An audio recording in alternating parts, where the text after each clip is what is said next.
Right, year 8. Today we're going to use negative space. So last week you were looking at positive and negative space with your note and collages.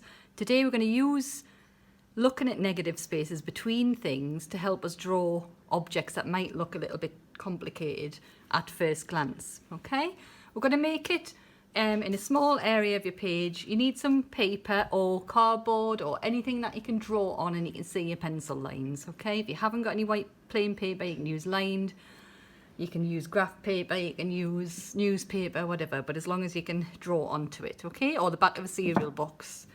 Okay, so I'm going to use a cup, or you can use a bowl or a plate to make a circle, just to give me an area in which to work. And then I'm going to look at one of the resources from the Google Slides to help me plan out the shape of the branches. And I'm looking, instead of trying to draw the branches, I'm actually looking at the spaces in between the branches. I'm drawing this quite heavy just so you can see my pencil lines. You might want to draw it a little bit lighter with just an HB pencil's fine. I'm just drawing the shapes that I see in between the branches. Sometimes this tricks your brain a little bit and it makes you look at the shapes rather than trying to draw what you think a tree should look like or whatever you're drawing.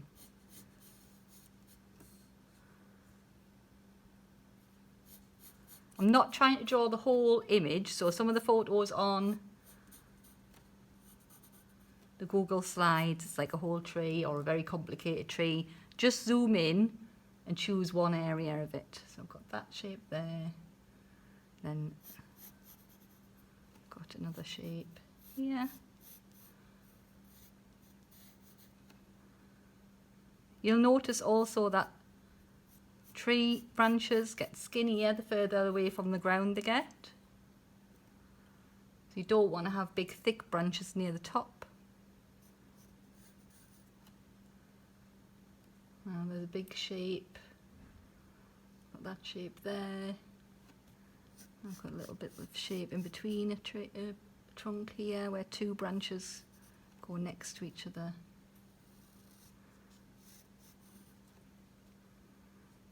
I'm going to do this quite quickly. I'm not going to make it too complicated, otherwise the video will be too long. So drawing that space. Now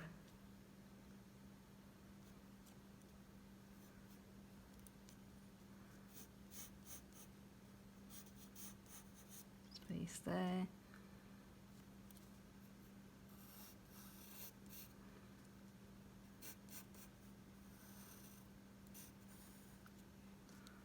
Let's see, just keep on drawing those spaces.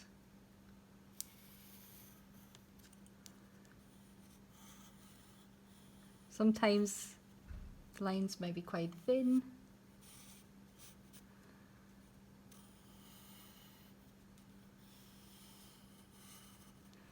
Okay, I'm going to leave mine there for now. This bit here doesn't look right, so I'm just going to adjust. So hopefully if you've done nice light lines, you will be able to, I think there's another bit there, and that crosses over.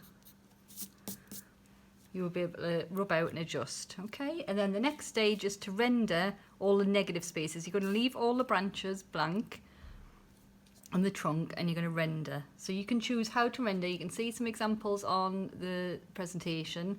You can either shade in just with your shading grip with a nice sharp pencil.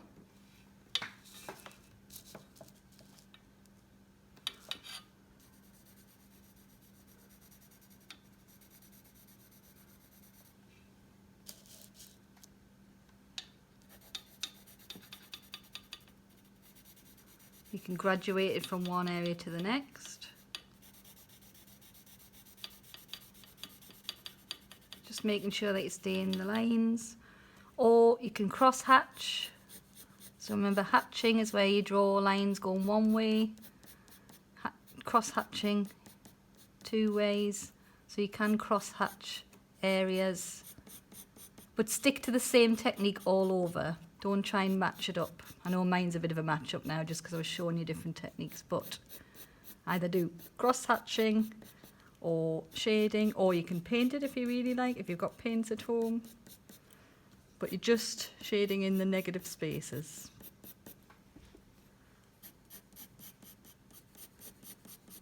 Okay, we'll leave it like that. But you can see some finished examples on the slides.